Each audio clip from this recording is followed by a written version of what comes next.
West increasingly isolates it amid the war in Ukraine. Leon Senyange has more.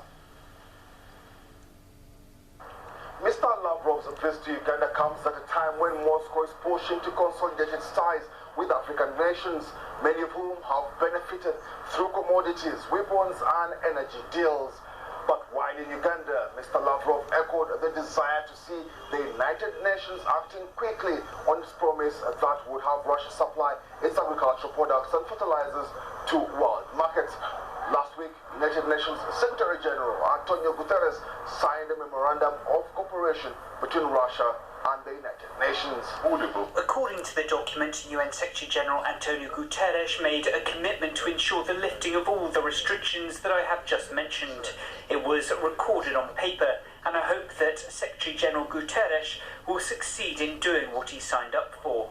Mr. Lavrov, on the other hand, defended the actions of a Russian energy company Gazprom shutting down turbines for repairs that would reduce natural gas flows through a major pipeline to Europe by 20%.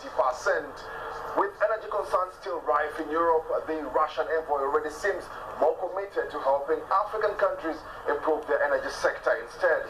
During the meeting with his host, President Yoweri Museveni, Mr. Lavrov promised more support in the energy and the use of nuclear technologies. The two countries have also agreed to consider the possibility of establishing a joint laboratory to combat epidemics. The Russian foreign minister's visit coincides with the 60th anniversary of bilateral relations between Russia and Uganda. Mr. Lavrov says the two countries should mark the anniversary in, quote-unquote, a fitting manner. After his visit to Uganda, Mr. Lavrov heads to Ethiopia for his final stop on the four-nation African tour. Leon Senyange, SABC News, Kampala, Uganda. States have agreed to cut gas consumption after Russian energy giant Gazprom announced further cuts in deliveries to Europe through a key gas pipeline. 12 EU countries have already seen fuel imports from Russia disrupted. Moscow says that's down to sanctions, repairs and contract issues, but Brussels accuses the Kremlin of using energy as a weapon. SABC News correspondent Rosie Bichard has been tracking developments at a meeting of EU energy ministers in Brussels.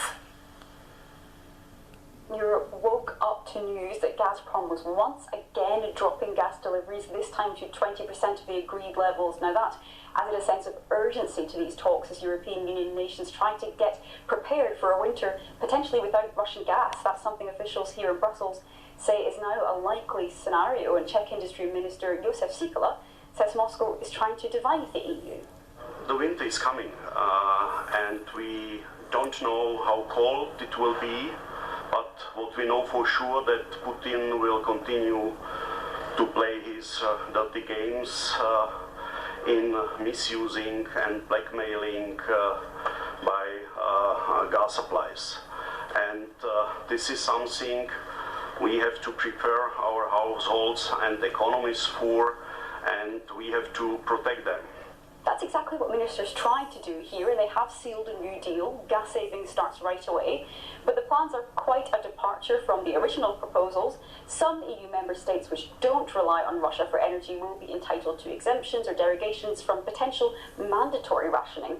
Now, critics say that makes the plan toothless, but European Energy Commissioner Kadri Simpson says that it's enough for now at least.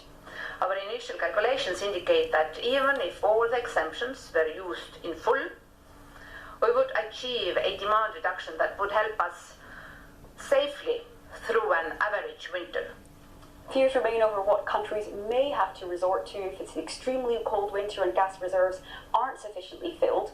The idea is to avoid that scenario by acting now, but only time will tell if this is enough to keep Europe warm when temperatures drop later this year. Rosie Burchard, SABC News, Brussels.